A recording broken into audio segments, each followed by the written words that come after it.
स्वागत है आप सबका। मैं Vivek Bindra, international motivation speaker, leadership consultant, business coach. आपको सफल बनाना मैंने जिम्मेदारी ले ली है। बहुत सारे व्यापारी आज भी मेरे देश में मुंगेरी लाल की तरह काम कर रहे हैं। कौन है मुंगेरी लाल पता है आपको? ये वहां धंधा खोलता है जहां सबका चल रहा है। इसकी जूस की दुकान चल गई, चलो अपनी खोल देते हैं। इसका छल्ली भुट्टा चल गया, मेरा लगा देते हैं। इसकी बिक रही आइसक्रीम तेज, मेरा भी लगा दे आइसक्रीम का ठेला। ये मुंगेरी लाल की तरह धंधे करेंगे तो लोग आएंगे और एक साथ लाइन लगा के। देखिए, धंधा वो होना चाहिए जिसमें दूसरा घुस ना पाए। एक बार और कमान, मोनोपोली कैसे क्रिएट करेंगे? एंट्री बैरियर खड़ा करके। क्या होता है एंट्री बैरियर? आज कमाल का फॉर्मूला देने जा रहा हूं।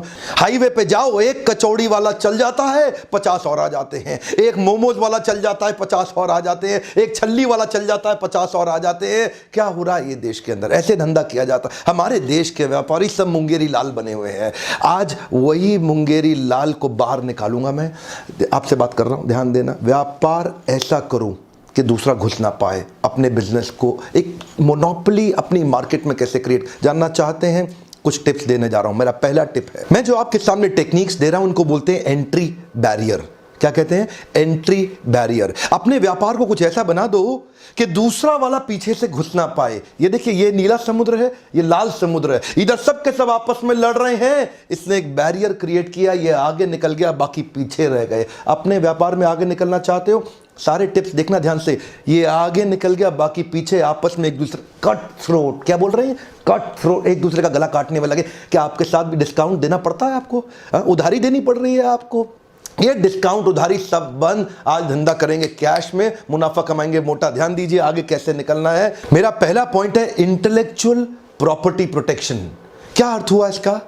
कोका कोला का एग्जाम्पल देते हैं आपको। कोका कोला क्या है? एक ऐसा सोल्यूशन सिरप बनाया है कोका कोला ने।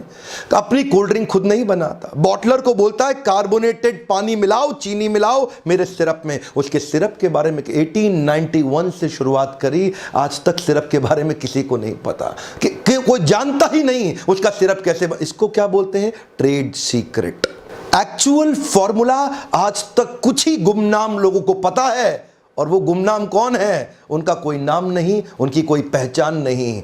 कर्नल सैंडर्स ने भी केएफसी के अंदर ऐसा ही ट्रेड सीक्रेट जनरेट किया अपनी सीक्रेट रेसिपी के साथ में। किसी को नहीं पता चलता, लेकिन बिजनेस बहुत स्केल अप कर दिया। क्या आपके बिजनेस में भी आप कुछ ऐसा कर सकते हैं जिससे एंट्री बैरियर जनरेट हो जाए? कुछ एग्जांपल आपके लिए तुरंत अप्लाई होंगे, कुछ आपको सोचने पड़ेंगे। मेरा अगला पॉइंट सुनिए, patent and licenses. Patent and licenses ये यूरोपियन अमेरिकन कंपनीज बहुत करती हैं। अच्छा, हमारे देश में भी कुछ मुंगेरी लाल, चवन्नी लाल उसको बना लेते हैं, लेकिन डर के मारे किसी को पता ना लग जाए, किसी को पता, धंधे में केवल अपने बेटे को बिठा लेते हैं। पेटेंट एंड लाइसेंसेस की मदद से धंधा बहुत स्केल अप हो सकता है। फार्मास्यूटिकल इंडस्ट्री में इसका बहुत इस्तेमाल किया जाता है। एक्चुअली ये ओनर को एक राइट देता है, जिस राइट के चलते कोई दूसरा कॉम्पिटिटर उस प्रोडक्ट को ना तो बना सकता है ना बेच सकता है। फार्मास्यूटिकल इंडस्ट्री के अंदर दो प्रकार की मेडिसिन बनती हैं, एक है जेनेरिक और दूसरी है मॉलिक्यूल। जेनेरिक मतलब जनरल, जो सबके पास है। मॉलिक्यूल मतलब आपने अपने R&D के अंदर वो स्पेसिफिक आइटम बना ली जिसका आपने पेटेंट ले लिया। अब 10 रुपए की आइटम आप 1000 रुपए की बेच रहे हैं, लेकिन कोई कंपटीशन घुस नहीं सकता। एंट्री बैरियर क्रिएट कर दिया। एंट्री बैरियर भी क्रिएट किए जा सकते हैं अगर आप छोटे R&D सेंटर बिल्ड कर ले अपनी कंपनी के अंदर, अपनी ऑर्गेनाइजेशन के अंदर। आपको लगता है मुश्किल? अभी सुनते रहिएगा। आसान कई तरीके हैं, और एक ऐसा तरीका है जो आपको सफल पक्का बना देगा, वो लास्ट में बताऊंगा। अगला वाला एग्जाम्पल तो आप रोज अपने जीवन में देख रहे हैं, डिस्ट्रीब्यूशन नेटवर्क। ये डिस्ट्रीब्यूशन नेटवर्क भी एंट्री बैरियर क्रिएट कर देता। जानना चाहते हैं कैसे?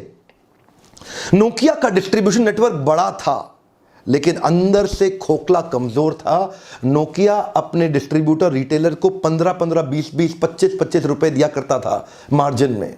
लोग इंतजार कर रहे थे कोई आ जाए नोकिया को पीटने के लिए, रिटेलर, क्योंकि रिटेलर थके हुए थे। 20 रुपए के मार्जिन पे मोबाइल बेचा करते थे। नोकिया ने ध्यान नहीं रखा अपने डिस्ट्रीब्यूशन नेटवर्क का, लेकिन वहीं कौन आ गए? Oppo, Vivo. Highest margin they रहे हैं आज, सबसे बड़ा मार्जिन दे रहे हैं। किसी भी रिटेल की दुकान पे चले जाओ, वो बोलेगा सबसे बढ़िया मोबाइल ओप्पो का है, ले लो। सबसे बढ़िया मोबाइल ओप्पो का है, ले लो। ओप्पो वीवो की वो तारीफ करता है। क्यों? ओप्पो वीवो ने आज डूबते हुए रिटेलर को ऐसे रिटेलर को जिसको फांसी लग जाती, मर जाता बेचारा, क्योंकि उसके पास मार्जिन नहीं था, खर्चे के लिए पैसा नहीं था। आपको पता नहीं मोबाइल जो का धंधा है ना, बहुत कम मार्जिन का है। मोबाइल में बहुत ज्यादा मार्जिन नहीं होता, लेकिन ऐसे मोबाइल रिटेलर को बचाने के लिए ओप्पो और वीवो आए हमारे देश के अंदर। उन्होंने डिस्ट्रीब्यूशन नेटवर्क पावरफुल बिल्ड कर दिया। आज रिटेलर, डिस्ट्रीब्यूटर ओप्पो वीवो की तारीफ करते हैं क्योंकि उन्होंने उनका ध्यान रखा है। आज ओप्पो वीवो ने डिस्ट्रीब्यूटर रिटेलर्स की जिम्मेदारी उठाई है और आज डिस्ट्रीब्यूटर रिटेलर ओप्पो वीवो के लिए बहुत लॉयल हो गए हैं। बाकी सारी हैंडसेट कंपनी के लिए एंट्री बैरियर क्रिएट हो गया है। क्या हो गया? Entry barrier. इसको बोलते हैं एंट्री बैरियर। आपके पार्टनर्स के साथ मिलकर आप ऐसा संबंध बना लो, उनके साथ ऐसा मजबूत संबंध बना लो कि दूसरा कोई अंदर घुस ही ना सके। क्या आपने अपना डिस्ट्रीब्यूशन नेटवर्क तैयार किया? कर सकते हैं आप। लीडरशिप फनल में आते हैं ना आप में से कई लोग, उनको हम हेल्प करते हैं बिल्ड करने के लिए। लेकिन अगर आप नहीं आ सकते तो कम से कम वीडियो देखिए। बहुत तरीके हैं एंट्री बैरियर बिल्ड करने के। मैं कुछ और बताने जा रहा हूं। जब सैमसंग और नोकिया एक के बाद एक रिटेलर को घाव पे घाव दिए जा रहे थे और उस पर नमक छिड़क के मुस्कुरा रहे थे, हमारा मोबाइल अपने आप बिकता है, रिटेलर क्या बेचेगा, तभी उनके घाव पे, उनके जख्म पे मरहम लगाने के लिए करण अर्जुन की तरह आए ओप्पो वीवो, जिन्होंने आकर डिस्ट्रीब्यूशन नेटवर्क बनाया। वो मां बोलती थी ना, मेरे करण अर्जुन आएंगे, मेरे करण अर्जुन आएंगे, मेरे करण अर्जुन आएंगे, मेरे करण अर्जुन आएंगे, मेरे करण अर्जुन आएंगे। आ गए ओप्पो और वीवो, ऐसा डिस्ट्रीब्यूशन नेटवर्क को एम्पावर किया।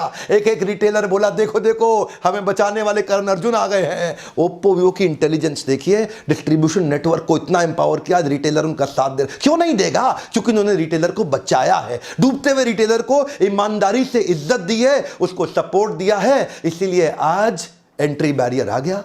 इतना पावरफुल एंट्री बैरियर। अपने पार्टनर्स को मजबूती दीजिए, ये लर्निंग है ओप्पो वीवो से। अपने पार्टनर्स को मजबूती दीजिए, एंट्री बैरियर क्रिएट हो जाएगा। अगला मेरा पॉइंट है एक्सक्लूसिव राइट्स। जिस भी व्यापार के अंदर आप हैं, आप देखिए कोई इंटरनेशनल प्रोडक्ट ऐसा है कि जिसका आप एक्सक्लूसिव राइट लेकर के अपने देश इंडिया के अंदर उसका डिस्ट्रीब्यूशन क्रिएट कर सकते हैं। इनफैक्ट कई मोबाइल फोन हैं जो फ्लिपकार्ट और अमेजॉन पे अपने एक्सक्लूसिव राइट देते हैं माल बेचने के लिए और मार्केट के अंदर हंगामा। देखिए क्यों? क्योंकि एंट्री बैरियर क्रिएट हो गया। जैसे एमआई के फोन, मोटोरोला, लेनोवो, ये एक एक महीने के लिए अपने प्रोडक्ट को एक्सक्लूसिव केवल फ्लिपकार्ट को देते हैं या अमेजॉन को देते हैं। फ्लिपकार्ट ने तो काम ही ये कर रखा है, 70% जब भी एक्सक्लूसिव धंधे का काम आएगा तो फ्लिपकार्ट ले लेता है। ये उसका तरीका है बिजनेस करने का। एंट्री बैरियर क्रिएट कर दिए। देश के सारे रिटेलर तंग होते रहते हैं फ्लिपकार्ट के कारण। जितने मोबाइल रिटेलर परेशान हैं फ्लिपकार्ट और अमेजॉन से। अमेजॉन थोड़ा पीछे है, वो 30% लेता है। फ्लिपकार्ट सबसे ज्यादा एक्सक्लूसिव सेल्स की डील्स उठा लेता है मार्केट के अंदर।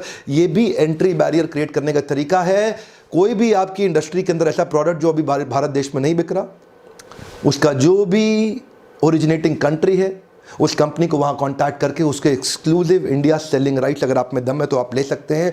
एंट्री बैरियर क्रिएट हो जाएगा, कोई कंपटीशन आपके अगेंस्ट खड़ा नहीं हो पाएगा। अगला मेरा पॉइंट है इकोनॉमीज ऑफ स्केल। इससे भी एंट्री बैरियर क्रिएट हो सकता है। इकोनॉमीज ऑफ स्केल का मतलब क्या है? माल इतना बेच दो, इतना बेच दो, इतना बेच दो, इतना बेच दो कि वॉल्यूम के कारण आपकी प्रॉफिटेबिलिटी बढ़ जाए, चाहे भले ही मार्जिन बहुत थोड़ा सा क्यों ना हो। उदाहरण है वॉलमार्ट, उदाहरण है डी मार्ट, उदाहरण है बिग बाजार। ये लोग जब मार्केट से माल खरीदते हैं ना, इतना बड़ा बल्क में सेंट्रलाइज्ड परचेजिंग के कारण खरीदते हैं, अपने आखिरी पैसे के 100वें हिस्से के आखिरी पैसे का भी डिस्काउंट ले लेते हैं। इतना बल्क में खरीदते हैं कि उसके कारण ये इकोनॉमीज ऑफ स्केल बिल्ड कर लेते हैं। इनसे सस्ता कोई खरीद ही नहीं सकता, एंट्री बैरियर हो गया। अब इनसे सस्ता कोई बेच ही नहीं सकता, एंट्री बैरियर हो गया। आप अपने बिजनेस को बहुत बड़ा करके, मार्जिन्स कम करके ऐसा प्राइस मार्केट में ऑफर कर सकते हैं जिसमें एंट्री बैरियर क्रिएट हो जाए और कोई और। यही तो डील रहती है इसकी बिग बाजार की। आप सोचते होंगे इतना माल सस्ता कैसे दे देता है, यही तरीका है उनका। या फिर डी मार्ट भी कर रहा है, अब इस समय बहुत तेजी से ग्रो कर रहा है हमारे देश के अंदर। अगला एग्जाम्पल, ये थोड़ा हर आदमी नहीं कर सकता, इसको बोलते हैं हाई कैपिटल इन्वेस्टमेंट। मेरे आपने पुराने वीडियो में देखा ही हुआ है जियो वर्सेस एयरटेल, जहां मैंने बताया 2.5 लाख करोड़ रुपया इन्वेस्ट नई टेक्नोलॉजी पे किया, पुरानी पे किया ही नहीं जियो ने। इसको बोलते हैं हाई कैपिटल इन्वेस्टमेंट, जहां एंट्री बैरियर क्रिएट कर दिया। एयरटेल बेचारा पुरानी वाली इन्वेस्टमेंट से जूझ ही रहा था, ये नई इन्वेस्टमेंट पे 2.5 लाख करोड़ रुपए खर्च कर दिया। बाकी लोग पीछे पीछे आने में बहुत परेशान हो रहे हैं, इतना बड़ा बैरियर हो गया। टाटा तो बिक ही गया, उसको तो बेचारे को एयरटेल के पास जाना पड़ा, हमको खरीद लो। और उधर से वोडाफोन और आइडिया में चल रहा है। अब ये दोनों सोच रहे हैं हम दोनों एक हो जाते हैं, क्योंकि अलग अलग ये जियो से लड़ नहीं पाएंगे। जियो ने ऐसा एंट्री बैरियर क्रिएट कर दिया, 13 मोबाइल नेटवर्क सर्विसेज की कंपनी हो गई थी, अब 3 ही रह जाएंगी, फिर सब गिर के सब नीचे आ गए। क्यों? Entry barrier. जियो के आते ही हंगामा हुआ देश में। अगला मेरा पॉइंट है प्रोप्राइटरी टेक्नोलॉजी, और एग्जांपल मैं दूंगा आपको माइक्रोसॉफ्ट विंडोज का। माइक्रोसॉफ्ट विंडोज के कई वर्जन हैं, सारे वर्जन अगर आप देख लें तो उनका मार्केट शेयर आज अबाउट 90% है। No doubt, Bill Gates has 90% gross margin also because of the proprietary technology. Therefore, he is the richest billionaire in the world. Richest billionaire in the world. जानते हैं क्यों? इसी को बोलते हैं एंट्री बैरियर। आपके लिए थोड़ा आसान तरीका, एक्सीलेंट कस्टमर सर्विस। एग्जाम्पल बहुत हो सकते हैं, लेकिन मैं जुबिलियंट ऑर्गेनोसिस की company called brand Domino's pizza, more than 60% market share organised industry के अंदर, delivering piping steaming hot pizza at your doorstep in less than 30 minutes और फॉर फ्री। क्या एक बार और, 30 मिनट के अंदर पिज्जा आपके घर पे, नहीं तो फ्री हो गया जी, फ्री हो गया। ये जो डोमिनोज ने एक्सीलेंट एक्सपीरियंस क्रिएट किया ना, एंट्री बैरियर हो गया। दोबारा कई पिज्जा वाले आए, आधे बंद हो गए और आधे सर्वाइव करने के लिए सांस फुला रखे हैं, पिज्जा टाइम से पहुंचा नहीं पा रहे। इसको बोलते हैं एंट्री बैरियर। मेरा अगला एग्जांपल है ब्रांड इक्विटी। वैसे इसके ऊपर मैं 2 वीडियो ऑलरेडी डाल चुका हूं, पर एग्जांपल आज जो मैं आपको दूंगा वो है एमसील। एमसील एक्चुअली क्या है? एक ब्रांड का नाम है। एमसील प्रोडक्ट का नाम नहीं है। एक बार और, सिनोनिमस ब्रांडिंग का एग्जांपल है। देश का नमक टाटा, ठंडा मतलब कोका कोला, नूडल मतलब मैगी, एडेसिव मतलब फेविकॉल। आज इतनी सारी सिनोनिमस ब्रांडिंग हो रखी है, उससे एंट्री बैरियर जनरेट हो जाता है। एमसील ने भी एंट्री बैरियर जनरेट कर दिया। एमसील होता क्या है? एक्चुअली प्रोडक्ट को बोलते हैं एपॉक्सी कंपाउंड, लेकिन प्रोडक्ट के बारे में किसी को नहीं पता। वो ब्रांड इतना पॉपुलर हो गया कि प्रोडक्ट एपॉक्सी कंपाउंड का नाम तक किसी को नहीं पता। एंट्री बैरियर हो गया, जिसको खरीदने की जरूरत पड़ेगी बोलता भैया एमसील देना, भैया एमसील देना। कभी नहीं बोलता एपॉक्सी कंपाउंड देना, भैया एमसील देना। एंट्री बैरियर हो गया बाकी सारे ब्रांड्स के लिए। आपने वो पुरानी एड देखी थी, जिसने देखी हंस हंस के लोटपोट हुआ था। क्या बोला? वो मोटा सा हट्टा कट्टा लड़का अपने पिता से बोलता है 2 जीरो और डालो, 2 जीरो वसीयत में और डाल दो। वो पिताजी की बेचारे शरीर छोड़ने ही वाले थे, लेकिन वो जीरो डलवाया जा रहा था नीचे साइन करा के, तभी एक बूंद टपकी और पहले का 1 मिट गया। एक टपकती बूंद आपकी जिंदगी खत्म कर सकती है। वहीं एमसील फेमस हो गया, एक एंट्री बैरियर क्रिएट हो गया। अगला मेरा पॉइंट है लॉयल्टी बियॉन्ड लॉजिक। और आपको पता है ना, मैं हर पॉइंट के पीछे केस स्टडी देता हूं। मेरे क्लाइंट्स हैं, अच्छा हमदर्द भी मेरा क्लाइंट है। हमने क्या देखा, हमदर्द के कुछ प्रोडक्ट थे जो हैदराबाद के अंदर इस्लाम प्रैक्टिस करने वाली कम्युनिटी के बीच में बड़े पॉपुलर थे। यूनानी प्रोडक्ट, और प्रोडक्ट भी बड़े शानदार थे। बीच में हुआ ऐसा कि हमदर्द की कंपनी के अंदर स्ट्राइक हो गई, शायद लेबर यूनियन से हुआ होगा, और वो प्रोडक्ट बनना नहीं।